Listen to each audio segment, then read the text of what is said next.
Masih di segmen mancanegara, saudara, gumpalan asap terlihat mengepul di kota Qiyam di Lebanon Selatan pada hari Kamis. Ketegangan terus meningkat antara Israel dan Hizbullah. Serangan terjadi setelah Hizbullah meluncurkan rentetan rudal di Galilea di Israel Utara.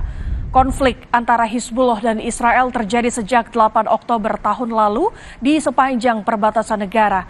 Lebih dari 500 orang tewas di pihak Lebanon, termasuk sekitar 350 anggota Hizbullah dan 50 pejuang dari kelompok militan lainnya dengan sisanya warga sipil.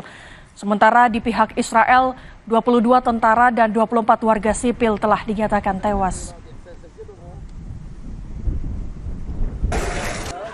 احنا ناس بدنا نعيش يرضوا بالصفقة يخلصونا من هالبلد يحلونا والله يا زلمة صبايا في الشارع مش لاقيين ياكلوا مش لاقيين ينوموا قاعدين بيشحتوا بالشوارع. Saudara, serangan militer Israel ke Palestina terus terjadi. Saat ini warga Palestina yang tewas akibat serangan Israel hampir mencapai 40.000 orang. Otoritas kesehatan setempat menyebut dalam 24 jam terakhir, 36 warga Palestina tewas akibat serangan Israel dan 54 orang lainnya terluka. Jumlah ini menambah korban jiwa warga Palestina yang tewas akibat serangan Israel menjadi 39.965 orang sejak Oktober tahun lalu.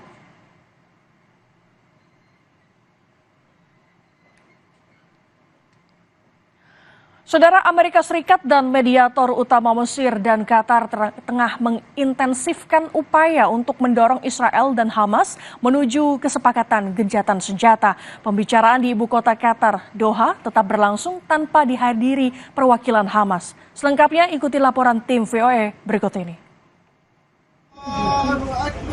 Warga Gaza kembali menggelar sholat jenazah bagi warga yang tewas dalam serangan Israel. Sejak meletusnya perang Israel-Hamas pada 7 Oktober, pejabat kesehatan Gaza mencatat jumlah korban tewas telah melampaui 40.000 orang. Amerika Serikat dan negara-negara di kawasan terus mendorong tercapainya gencatan senjata, termasuk lewat perundingan gencatan senjata di Doha, Qatar. There's no more time to waste, and there's no more valid excuses from any party for any further delay. Seperti telah diisyaratkan sebelumnya, Hamas akhirnya absen dari perundingan dan diwakili mediator yaitu Mesir dan Qatar. Perundingan sempat ditangguhkan setelah terbunuhnya pemimpin politik Hamas Ismail Haniyeh dalam serangan di ibu kota Iran, Teheran.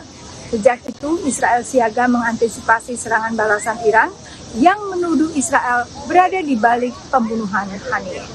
Analis menilai langkah Iran selanjutnya akan bergantung pada hasil negosiasi gencatan senjata. It would be harder to argue for any kind of escalation, especially after any kind of ceasefire is agreed upon. Because you'll be the bad guy. If you do that, if you attack after a ceasefire, then you're basically saying that I don't care about Gazans, Palestinians, or a ceasefire. I only care about my own, my government and my personal political agenda. Tapi lagi, sebagian pengamat menilai Amerika Serikat perlu menekan Israel. There should be no more arms flowing out the door to Israel until meaningful progress on a ceasefire has been made, because that is the only way to contain and de-escalate a regional war. I mean, it's kind of like, it's like a parent, who threatens consequences to a child if they misbehave, and they keep misbehaving and they don't follow through, with the discipline.